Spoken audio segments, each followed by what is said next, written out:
గుంటూరు జిల్లాలో జనవరి 6 నుంచి 134వ శ్రీ హజరత్ కాలే మస్తాన్ షా ఔలియా ఉరుసు మహోత్సవాలు ఘనంగా నిర్వహించనున్నారు. 5 రోజుల పాటు జరిగే ఉరుసు వేడుకలు వైభవంగా నిర్వహించేందుకు అన్ని ఏర్పాట్లు చేశారు. మొదటి రోజు బాబా సమాధిపై చాందిని అలంకరణ గంధ మహోత్సవం నిర్వహించి అదే రోజు సాయంత్రం గంధం ఊరేగింపు చేయనున్నారు. రెండో రోజు సాయంత్రం గంధం పంచి దీపారాధన కార్యక్రమాన్ని చేస్తారు. మూడో రోజున పురాణ పట్టణం, నాలుగో రోజు బాబా వస్త్రాలను పంచి బాబా కూర్చి యథాస్థానం ఉంచనున్నారు. ఇక ఈ ఉరుసు వేడుకలకు రాష్ట్ర నలుమూలల నుంచి కూడా భక్తులు తరలివస్తారు. భక్తుల కోసం ఏర్పాట్లు చేస్తున్నారు ఆలయ నిర్వాహకులు. భక్తులకు ప్రతిరోజు అన్న సంతర్పణకు ఏర్పాట్లు చేస్తున్నారు. ఈ ఉరుసు మహోత్సవంలో ప్రముఖులు పాల్గొనున్నారు.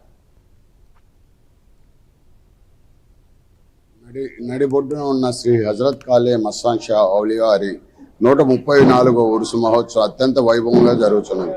ఈ ఉరుసు మహోత్సవానికి నిన్న కళ్ళు మిరుమిట్లు బాణాసంచాలతో పకీర్ల వేషాలతో ముర్షద్ సలాములతో ఎంతో అద్భుతంగా బాబా గారు ఊరేగింపు నిర్వర్తించడం జరిగింది. ఈ రోజు ఇంకా జరుగుతుంది. ఈ రోజు సాయంత్రం 6:30కి బాబా గారి ఈ సమాధిపై ఆ గంధాన్ని సమర్పించి భక్తులకు పంచడం జరుగుతుంది. ఈ ఉరుసు మహోత్సవానికి విచ్చేస్తున్న భక్త మహాశైలికి బాబా గారి అన్న ప్రసాదాన్ని అన్న సంతర్పణ కార్యక్రమం కలుగుతుంది. రోజుకి 30,000 పైసలకు భక్తులకి అన్ని రెడీ చేసి ఉంచాము.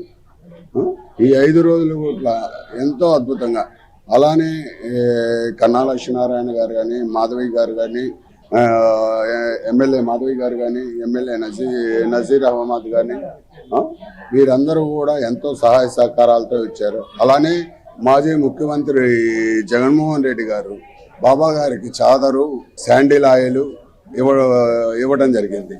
ఎంతో అద్భుతంగా